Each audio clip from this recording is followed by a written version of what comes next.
नमस्कार दोस्तों, मैं राकेश गोयल, लेक्चरर जीपीसी करौली। दोस्तों, आज हम एनवायरनमेंट इंजीनियरिंग के चैप्टर नंबर फर्स्ट के community relationship in an ecosystem के बारे में अध्ययन करेंगे। ये हमारा टॉपिक है, community relationship in an ecosystem. दोस्तों, एक इकोसिस्टम क्या होता है? इकोसिस्टम होता है जहाँ पर कोई भी बायोटिक कंपोनेंट एबायोटिक कंपोनेंट से इंटरेक्ट करते हैं, उसको हम इकोसिस्टम कहते हैं। दोस्तों, आप सभी को पता है कि एक कोई भी प्राणी है या कोई भी प्रजाति है, वो अपने आप में जीवित नहीं रह सकती। उसका किसी न किसी बायोटिक कंपोनेंट या एबायोटिक कंपोनेंट से इंटरेक्शन आवश्यक होता है, तभी वह इस दुनिया में विद्वान रह पाती है, नहीं तो उसका अस्तित्व खत्म हो जाएगा। जैसे मान लीजिए आपके पेड़ पौधे हैं या कोई भी पेड़ पौधा है, उसको जीवित रहने के लिए ऑक्सीजन, कुछ खनिज लवण, एनर्जी सोर्स, सूर्य से प्राप्त एनर्जी, वाटर, इन सब की आवश्यकता होती है, तभी वह सरवाइव करवाता है। इसी प्रकार से जीव जंतु है, वो पेड़ पौधों पर निर्भर रहते हैं। कुछ मांसाहारी जीव जंतु कुछ दूसरे जंतुओं पर निर्भर रहते हैं। इस प्रकार से इन सभी जीव जंतुओं का आपस में किसी न किसी रूप से एक दूसरे से इंटरेक्शन रहता है। तो इसी इंटरेक्शन को हम एक तरीके से इकोसिस्टम कहते हैं। अब एक ही स्थान पर बहुत सारी प्रजातियां आपस में उनका इंटरेक्शन होता है, तो उससे एक कम्युनिटी का निर्माण होता है। तो जैसे आपके कोई भी तालाब है, कुंड पर पाई जाने वाली जैविक समुदायता होती है या बायोटिक कम्युनिटी होती है, इसी प्रकार से जंगल में पेड़ पौधे होते हैं और जानवर होते हैं, इनकी कोई जैविक कम्युनिटी या बायोटिक कम्युनिटी होती है। तो जो आपकी कम्युनिटी होती है, उसको मेनली दो भागों में विभाजित किया गया है। एक तो होता है एक तो मेजर कम्युनिटी और एक होता है माइनर कम्युनिटी। तो सबसे पहले पढ़ते हैं मेजर कम्युनिटी। तो ये मेजर कम्युनिटी वो होती है, ये बहुत बड़ा एरिया कवर करती है तथा ये इनका दूसरे कम्युनिटी पर कोई भी प्रभाव नहीं होता या उस पर डिपेंडेंट नहीं होती है। जैसे आपके कोई भी नदी का किराना नदी का किनारा ले लीजिए। नदी का किनारा होता है, उसमें क्या होता है, कुछ वनस्पति होती है और उन कुछ मिट्टियाँ होती है, उस पर डिपेंडेंट जीव जंतु, कुछ जलीय जीव, कुछ मैदानी जीव या स्थलीय जीव होते हैं। तो उस वहाँ पर जो डेवलप वनस्पति पर है, ये दोनों ही अपना सरवाइव करती है। इस प्रकार से उनका इंटरेक्शन होता है। इसी प्रकार से कोई भी जंगल होता है, तो जंगल किसी दूसरे पर डिपेंडेंट नहीं होता है। उसमें कुछ वनस्पति होती है और कुछ जानवर होते हैं, वो आपस में एक दूसरे से इंटरेक्शन करते हैं, लेकिन उनका दूसरे बाह्य वातावरण से कोई भी ताल्लुक नहीं होता। इसी प्रकार से रेगिस्तानी अपने अपने मेजर कम्युनिटी है, मैदानी क्षेत्र है। तो ये सब मेजर कम्युनिटी के पार्ट होते हैं। तो मेजर कम्युनिटी वो होती है जहाँ पर वो एक सर्वव्यापी होती है और वो उसका दूसरे से डिपेंडेंट नहीं होता है। फिर आता है माइनर कम्युनिटी। तो माइनर कम्युनिटी एक मेजर कम्युनिटी का ही एक पार्ट होता है, अर्थात एक मेजर कम्युनिटी बहुत माइनर कम्युनिटियों से मिलकर बनी होती है। ये अन्य जो कम्युनिटी होती है उस पर निर्भर करती है। जैसे आपके कोई भी जंगल है, उसमें पेड़ पौधे की आप कम्युनिटी ले सकते हैं, तो एक माइनर कम्युनिटी हो जाएगी वो। इसी प्रकार के कोई जीव जंतु है या सूक्ष्म जीव है, वो भी एक माइनर कम्युनिटी का निर्माण कर सकते हैं। नेक्स्ट पढ़ते हैं हम characteristic of ecological community. Ecology community की क्या क्या कैरेक्टरिस्टिक होती है या होनी चाहिए। तो सबसे पहले स्ट्रक्चर। तो जो अगर आप कैरेक्टरिस्टिक पढ़ोगे इकोलॉजी कम्युनिटी की, तो उसमें सबसे पहले पढ़ा जाता है स्ट्रक्चर की, उसका स्ट्रक्चर कैसा होना चाहिए। स्ट्रक्चर से तात्पर्य यह है कि अगर आपको किसी कम्युनिटी को समझना है, तो उसके आपको डेंसिटी, आवृत्ति और वहाँ की जो प्रजातियों है, उनके विवरण की या उनके डेफिनेशन की आवश्यकता होती है। इसी प्रकार से एक कैरेक्टरिस्टिक होती है इसकी डोमिनेंस। डोमिनेंस से तात्पर्य है कि आप जिस कम्युनिटी में रहते हो, तो उसमें किस प्रजाति का डोमिनेंस है। जैसे आप मान लीजिए किसी जंगल में जाते हैं, तो वहाँ पर बहुत सारे शेर रहते हैं, तो वहाँ पर जो डोमिनेंस प्रजाति कौन सी हो जाएगी, शेर हो जाएगी।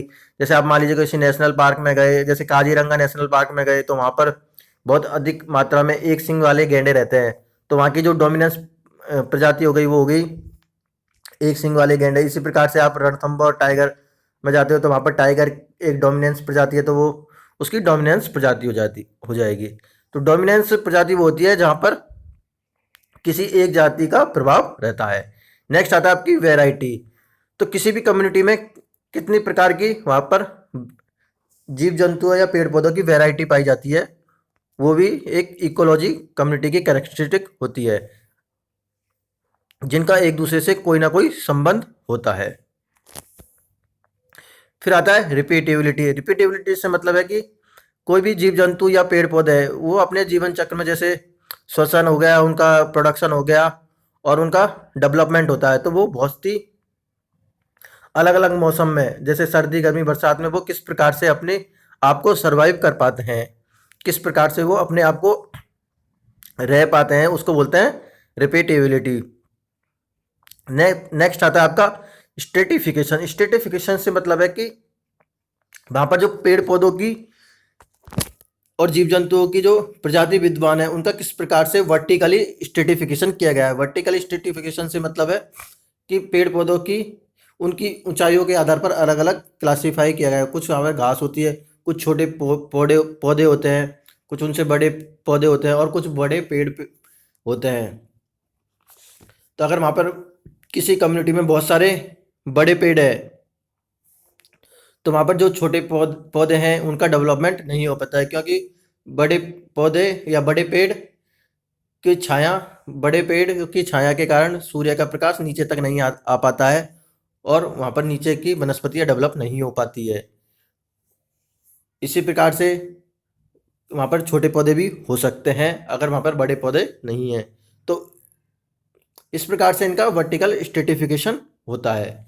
अब जीव जंतु भी अपने पेड़ के हिसाब से रहता है। अगर वहाँ पर ज़्यादा बड़े पेड़ है तो क्या होगा, ऐसे जीव जंतु या पशु पक्षी वहाँ पर रहेंगे जिनकी हाइट ज़्यादा हो, पक्षी भी वहाँ पर ज़्यादा रहेंगे और छोटे जीव जंतु वहाँ पर कम रहेंगे। जो बड़े पेड़ों पर पक्षी रहते हैं या जीव जंतु निर्भर रहते हैं वही वहाँ पर ज़्यादा रहेंगे। तो वर्टिकल स्ट्रेटिफिकेशन भी एक कैरेक्टरिस्टिक होती है। नेक्स्ट आता है आपका इकोटोन और आइसोट्रोपिक इफेक्ट। इकोटोन से होते हैं जहाँ पर दो इकोसिस्टम आपस में इंटरेक्ट करते हैं, जैसे जलीय और स्थलीय इकोसिस्टम आपस में इंटरेक्ट करते हैं तो उसको बोलते हैं इकोटोन। तो इकोटोन का वहाँ पर, इकोटोन में जो डेवलप होती है वनस्पति या जीव जंतु है, तो वो भी एक कैरेक्टरिस्टिक होती है इकोलॉजी की कम्युनिटी की। फिर आता है आपका इकोलॉजिकल नीश। इकोलॉजिकल नीश होता है कि कोई भी वहाँ पर जीव जंतु है उसका वहाँ पर क्या कार्य है, उसका रहने खाने से उसकी जीवन शैली पर क्या प्रभाव पड़ता है। तो कोई जीव जंतु जैसे अगर डोमिनेंस हो जाएगा, अगर मान लीजिए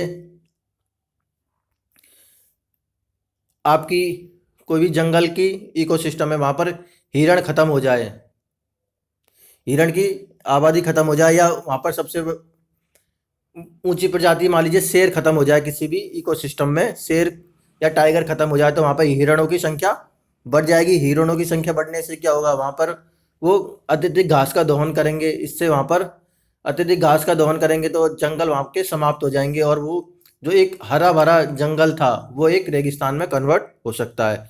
तो इकोलॉजिकल निश से तात्पर्य है कि किसी भी प्रजाति के लुप्त होने, रहने खाने से वहाँ के इकोसिस्टम पर क्या प्रभाव पड़ता है, उसको बोलते हैं हम इकोलॉजिकल नीश। नेक्स्ट आता है आपका इकोलॉजिकल चेंज। इकोलॉजिकल चेंज क्या होता है? इकोलॉजिकल चेंज से तात्पर्य यह है कि वहाँ पर समय के साथ साथ कम्युनिटी एक ही नहीं रहकर उसमें आपस में चेंजेज होते रहते हैं। जैसे जीव जंतु है, पेड़ पौधे हैं, वो अपने समय अंतराल पर उनके विकास में चेंजेज होते रहते हैं, इसी को ही बोलते हैं हम इकोलॉजिकल चेंजेज। नेक्स्ट आता है आपका कम्युनिटी प्रोडक्टिविटी। कम्युनिटी प्रोडक्टिविटी से तात्पर्य यह है कि किसी भी समुदाय द्वारा पारिस्थितिकी में ऊर्जा का आदान प्रदान एक निश्चित समय अंतराल व परिभाषित क्षेत्र के लिए होता है, उसे उस समुदाय की उत्पादकता कहते हैं। कि उस जो प्रजाति वहाँ विद्यमान है उसकी प्रोडक्टिविटी किस प्रकार से है, वो वहाँ पर उपलब्ध ऊर्जा का किस प्रकार से उपयोग करके अपनी प्रोडक्टिविटी बढ़ा रही है। तो बहुत से इकोसिस्टम इस प्रकार से होते हैं कि वहाँ पर किसी प्रजाति का प्रोडक्शन ज़्यादा होता है और किसी प्रजाति का प्रोडक्शन कम होता है, तो ये उसकी प्रोडक्टिविटी कहलाती है। फिर आता है बायोलॉजिकल स्टेबिलिटी। बायोलॉजिकल स्टेबिलिटी क्या होती है? बायोलॉजिकल स्टेबिलिटी से तात्पर्य यह है कि जो विभिन्न प्रकार के मौसम होते हैं, कभी चक्रवात आ गए, आंधी तूफान, उसमें जो वहाँ की कम्युनिटी है वो किस प्रकार से सरवाइव कर पाती है या नहीं, उसका कितने उतार चढ़ाव में वो स्टेबल रह पाती है, तो उसको बोलते हैं बायोलॉजिकल स्टेबिलिटी। तो ये कुछ कैरेक्टरिस्टिक हो गई इकोलॉजिकल कम्युनिटी की। इसमें हमने स्ट्रक्चर देखा था कि स्ट्रक्चर कैसा होना चाहिए, उसमें रहने वाले जीव जंतुओं की डेंसिटी, आवृत्ति कैसी होनी चाहिए। फिर हमने डोमिनेंस देखा। डोमिनेंस से तात्पर्य है कि वहाँ पर जो प्रजाति विद्यमान है उसका अस्तित्व किस प्रकार से है, वो किसी दूसरे प्रजाति को क्या प्रभावित करती है। उसमें फिर हमने वैरायटी देखा कि विभिन्न प्रकार के किस प्रकार से वहाँ पर जीव जंतु पाए जाते हैं। फिर रिपीटेबिलिटी देखा कि किस प्रकार से विपरीत मौसमों में जो उनकी साइकिल होती है वो डेवलप हो पाती है। फिर स्ट्रेटिफिकेशन देखा कि पेड़ पौधे जीव जंतुओं का वर्टिकल स्ट्रेटिफिकेशन किस प्रकार से होता है। इसके बाद हमने इकोटोन देखा कि दो जो कम्युनिटी होती है या दो इकोसिस्टम होता है वो आपस में एक दूसरे से किस प्रकार से इंटरेक्ट करती है। फिर इकोलॉजिकल निश, एक ही प्रजाति द्वारा उस कम्युनिटी पर किया जाने वाला प्रभाव इकोलॉजिकल निश कहलाता है।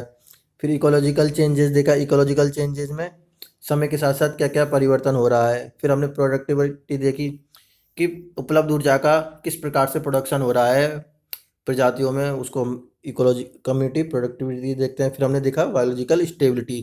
तो बायोलॉजिकल स्टेबिलिटी क्या होती है? किसी परिस्थिति में वह क्षमता होती है कि वह किसी जैविक समुदाय की पुनर्भरण शीघ्रता से कर साम्यता की स्थिति को बनाए रख सकती है। अर्थात विभिन्न परिस्थितियों में वो कम्युनिटियाँ किस प्रकार से सरवाइव कर पाती है, चाहे वहाँ पर किसी भी तरह का उतार चढ़ाव क्यों न हो। तो आज के लिए इतना ही। थैंक यू दोस्तों।